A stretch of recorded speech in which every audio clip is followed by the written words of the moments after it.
ବାବୁ ଓ ତା କୁକୁର ମୋତି ଜଙ୍ଗଲକୁ ପିକନିକ୍ କରିବାକୁ ଯାଉଥାନ୍ତି। ବାବୁ ଏକ ପ୍ରଜାପତି ଦେଖିଲା ଓ ତାକୁ ଧରିବା ପାଇଁ ପ୍ରଜାପତି ପଛେ ପଛେ ଗୋଡ଼ାଇଲା। ପ୍ରଜାପତି ପଛେ ଧାଉଁ ଧାଉଁ ଜଙ୍ଗଲ ଭିତରେ ବାଟ ବଣା ହୋଇଗଲା।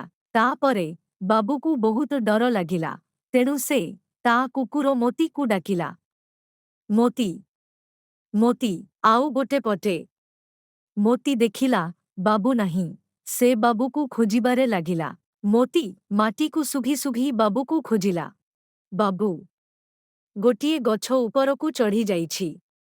ସେତେବେଳକୁ ମାଙ୍କଡ଼ ଦଳେ ତାକୁ ଚାରିପଟରୁ ଘେରି ତାକୁ ଆକ୍ରମଣ କରିବା ବେଳକୁ ଗୋଟିଏ ଶବ୍ଦ ଶୁଭିଲା, ଭୋ ଭୋ।